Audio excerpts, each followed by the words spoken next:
Let me start this neurology tutorial with the basics. The nervous system consists of central nervous system and the peripheral nervous system. The central nervous system has brain and the spinal cord, and the peripheral nervous system has the autonomic nervous system and the somatic system. The somatic system can again be divided into sensory system and the motor system. In the sensory system, we can again divide into dorsal column and the lateral spinothalamic tract mainly, and the motor system is corticospinal tract.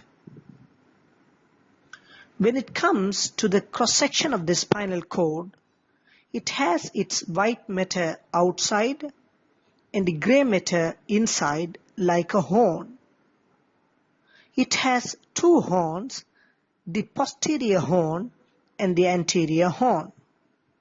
The white matter is made up of nerve fibers and the gray matter is made up of cell bodies. From the spinal cord, the peripheral nerves exit. They are usually mixed nerves, which means that they have the sensory as well as the motor component along with them. The sensory component enters the spinal cord via the dorsal aspect or the posterior aspect. The motor system leaves the spinal cord via the anterior or the ventral aspect.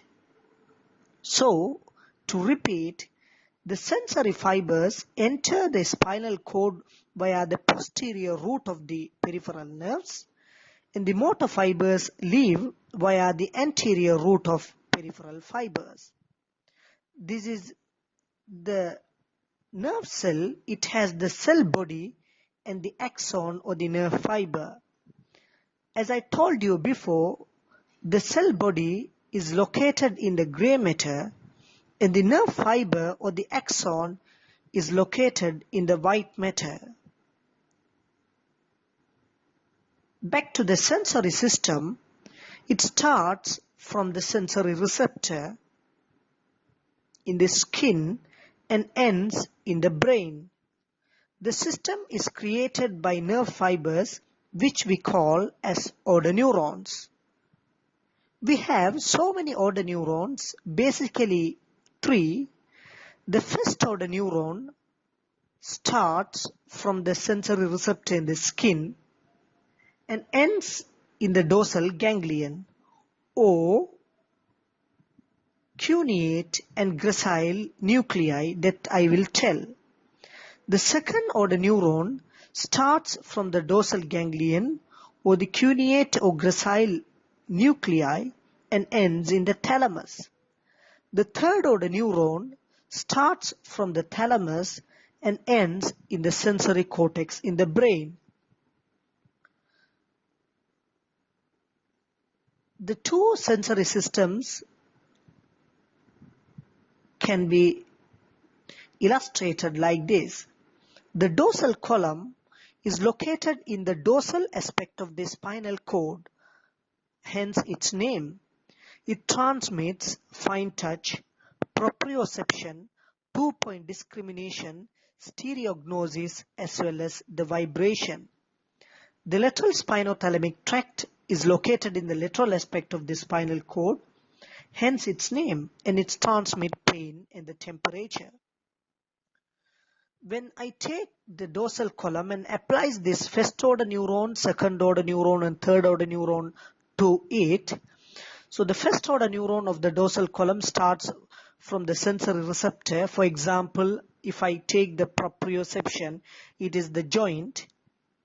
So it enters the spinal cord via the dorsal root ganglia and it travels on the same side of the spinal cord until the lower medulla oblongata, and it ends in the gracile and the cuneate nuclei. From there, the second order neuron starts and they cross the side and they travel up to the opposite thalamus. And from the thalamus, the third order neuron starts and it ends in the opposite sensory cortex. So here it is nicely depicted. Dorsal column comes here and travels along the ipsilateral spinal cord, come to the medulla and crosses and goes. When I take the lateral spinothalamic tract, that is the second one, its first order neuron starts from the spine sensory receptor, for example in the skin, pain receptors, and ends in the dorsal root ganglia. From there, the second order neuron starts and it crosses immediately as opposed to the dorsal column and travels on the opposite side of the spinal cord and reaches the thalamus. From the thalamus, the third order neuron starts and ends in the opposite sensory cortex. So it's here. The pain receptors, for example, comes, or temperature, and they make the synapse with the second order neurons, and they cross the spinal cord and travels on the opposite side, that is known as the contralateral side. In summary, the dorsal column doesn't cross the spinal cord until the medulla. That's enough. And the lateral spinothalamic tract crosses the spinal cord immediately. Now, the motor system, it starts from the brain, that is the motor cortex, and ends in the muscles. The system is created by nerve fibers, which we call as motor neurons.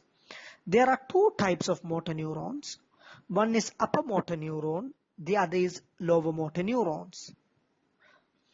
When I take the upper motor neuron, it starts from the brain in the motor cortex and comes via the internal capsule in the same side and enters the spinal cord in the same side and crosses the spinal cord at medulla at a place we call pyramid.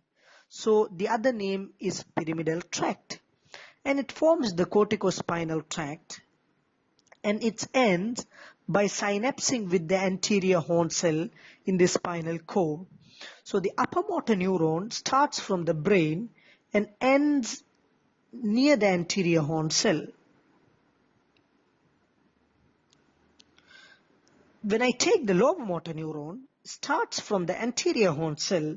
So anterior horn cell is a lower motor neuron.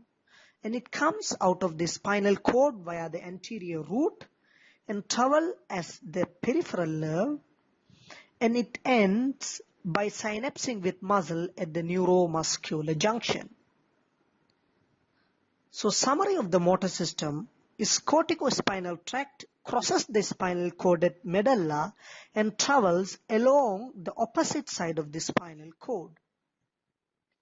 So if I put all together, we should worry about only 3 of these things when it comes to the exams. So the dorsal column is going up ipsilaterally